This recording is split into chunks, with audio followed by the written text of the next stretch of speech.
Assalamu alaikum wa rahmatullah, j'espère que vous allez bien. Du coup, ce soir, Inch'Allah, on va méditer sur ce verset. Alhamdulillah, wa salatu wa salamu ala rasulillah. Donc, Allah nous dit, et cramponnez-vous tous ensemble au habl, câble d'Allah, et ne vous soyez pas divisés. Et rappelez-vous le bienfait d'Allah sur vous lorsque vous étiez ennemis. C'est lui qui réconcilia vos cœurs, puis par son bienfait, vous êtes devenus frères. Et alors que vous étiez au bord d'un abîme de feu, c'est lui qui vous en a sauvés. Ainsi, Allah vous montre ses signes afin que vous soyez bien guidés. Donc déjà, dans la première partie du verset, Allah il nous demande tous de nous cramponner à son câble. Et l'anse solide qui ne peut se briser, c'est la ilaha illallah. Donc soyons accrochés au tawhid, c'est ce qui nous unit, c'est ce dans lequel il n'y a pas de division. Nous croyons en un Dieu unique qui n'a pas engendré et qui n'a pas été engendré. Nous croyons en Allah, donc l'unique, le dominateur suprême sur ses serviteurs. Et si on s'accroche à ce qui nous met d'accord et on s'accroche au tawhid, eh bien, Inch'Allah, on ne risque pas de se diviser. وَاعْتَصِمُوا بِحَبْلِ اللَّهِ جَمِيعًا وَلَا تَفَرَّقُوا. Donc aujourd'hui, on est beaucoup divisés. Malheureusement, dans la communauté, il y a énormément de personnes donc, qui mettre en garde contre les autres personnes sur des divergences, sur d'autres points, et on oublie d'étudier et de se concentrer sur l'essentiel, sur notre adoration, à force de se préoccuper des fois de ceux qui ne nous regardent pas ou ceux dont nous n'avons aucune connaissance, et ben on va passer à côté de l'essentiel qui est Allah. Comment apprendre à le connaître, comment l'aimer, quels sont ses noms et ses attributs, et tout ce qu'il nous apporte dans notre vie, comment l'unifier. Allah, il nous demande de lui vouer un culte exclusif. Et c'est vrai qu'on va se concentrer sur des sujets où il y a des divergences et là où il n'y en a pas. Est-ce qu'on met autant d'énergie à adorer Allah en lui vouant un culte exclusif?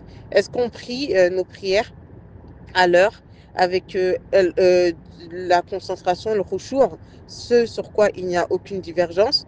Est-ce qu'on investit notre argent pour s'acquitter de la zakat? Est-ce qu'on effectue correctement le mois de Ramadan? Est-ce qu'on accomplit le pèlerinage religieux? Et voilà, on va oublier les sujets essentiels qui sont la base. Et je dis pas que le reste, c'est pas essentiel, mais il y a des choses donc qui sont primaires. Et il y a des choses qui peuvent annuler notre islam. Et il y a d'autres choses, non. Ça peut être un péché, mais ça ne va pas annuler l'islam d'une personne. Et des fois, on va plus être accroché à ce qui peut causer un péché que ce qui annule l'islam. Et tout est important, mais c'est pour dire ne négligeons pas un côté pour en favoriser un autre et soyons unis. Allah il nous dit innamal mu'minuna ikhwatun fa aslihu bayna akhawaykum wattaqullaha la'allakum turhamun. Il nous dit les croyants ne sont que des frères. Établissez la concorde entre vos frères et craignez Allah afin que l'on vous fasse miséricorde. Donc rappelons-nous le bienfait d'Allah sur nous. Il dit lorsque vous étiez ennemis, parce que avant l'islam, eh ben, les gens ils étaient divisés. Peut-être qu'un arabe se croyait supérieur à un noir, peut-être qu'un noble se croyait supérieur à un esclave. Et au final, Allah, il est venu, il a mis tout le monde à la même enseigne en disant Inna akramakum indallahi atqakum, le plus noble d'entre vous auprès d'Allah est le plus pieux. Donc, peu importe notre situation sociale ou autre, parce qu'effectivement, dans la vie, on n'aura pas tous les mêmes métiers, les mêmes situations, etc. Mais, alhamdulillah, ce qui nous différencie auprès d'Allah, c'est notre piété. Et donc, on se doit de briller par cela, fastabiqul khayrat, et rivaliser donc dans les bonnes actions. Donc, c'est lui qui réconcilia vos cœurs alors que les gens étaient ennemis. puis par son bienfait, vous êtes devenus frères. Et on doit avoir cette notion de la solidarité au lieu de se critiquer à longueur de journée, de ne pas s'aimer, au lieu de souhaiter du mal les uns pour les autres, de cultiver et alimenter de la jalousie, de ne pas vouloir que les autres soient au-dessus de nous, de critiquer les personnes pour ce qu'ils font, pour ce qu'ils sont. N'oublions pas que nous sommes censés être des frères et des sœurs et que nous sommes censés être une communauté.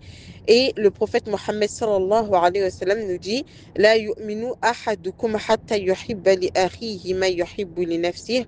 Aucun de vous ne sera véritablement croyant tant qu'il n'aimera pas pour son frère ce qu'il aime pour lui-même.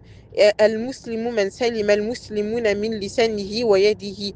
Le musulman saint, c'est celui qui préserve les musulmans de sa langue et de sa main. Donc concentrons-nous sur le bon comportement. Il nous le dit aussi dans la sourate Al-Hujurat, ô vous qui croyez, qu'un groupe ne se moque pas d'un autre groupe, ceux-ci sont peut-être meilleurs qu'eux, et que des femmes ne se moquent pas d'autres femmes. Celles-ci sont peut-être meilleures qu'elles, et ne vous dénigrez pas, ne vous lancez pas mutuellement des injures. Quel mauvais mot que perversion lorsque l'on a déjà la foi, et quiconque ne se repent pas, ceux-là sont les injustes. Il y en a qui peuvent juger des gens sur leur apparence, sur un manquement au niveau de leur voile ou de leur tenue vestimentaire, mais ça se trouve, c'est la faiblesse de la sœur.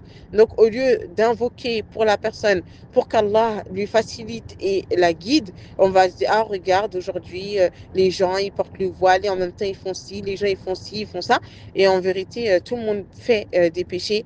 Si vos frères sentaient l'odeur de vos péchés, personne ne s'assierait les uns à côté des autres. Donc, occupe-toi de toi avant de t'occuper des autres, car celui qui s'occupe des autres avant de s'occuper de soi, c'est comme s'il voyait des scorpions s'introduire sous son vêtement et qu'il était occupé à chasser les mouches autour d'autrui. Donc, préoccupons-nous de notre propre personne, tout en faisant le rappel, mais avec sagesse et bonne exhortation, et en ne se croyant pas supérieurs aux autres. Ne nous enorgueillissons pas, ne connaissons pas notre fin. Tu peux te lever le matin en étant croyant, dormir le soir en étant mécréant, et tu peux te réveiller en étant mécréant et dormir le soir en étant croyant. Et c'est pour cela que l'on répète Ya muqallib al-qulub, Ya muqallib al-qulub, thabbit qalbi ala dinik. Ô toi qui fais tourner le cœur, raffermis mon cœur sur ta religion. Car ne sais-tu pas que les cœurs sont entre les mains du tout miséricordieux et qu'il les tourne comme il veut? Donc s'il veut tourner ton cœur, qu'est-ce que tu vas lui dire? Donc soyons toujours dans la bienveillance les uns envers les autres. Souhaitons-nous du bien, aimons-nous en Allah. Euh, Soyons heureux lorsque les personnes accomplissent des choses dans leur vie, des projets, quand il y a une naissance, quand il y a un mariage, quand il y a des événements qui sont heureux et ressentons la douleur lorsque nos frères et sœurs souffrent pour pouvoir invoquer pour eux et pour pouvoir faire des actes donc ils vont, Inch'Allah, les aider à travers des aumônes ou toute autre aide que l'on peut s'apporter les uns aux autres. Donc voilà, je vous souhaite une excellente soirée et je vous dis à demain, Inch'Allah.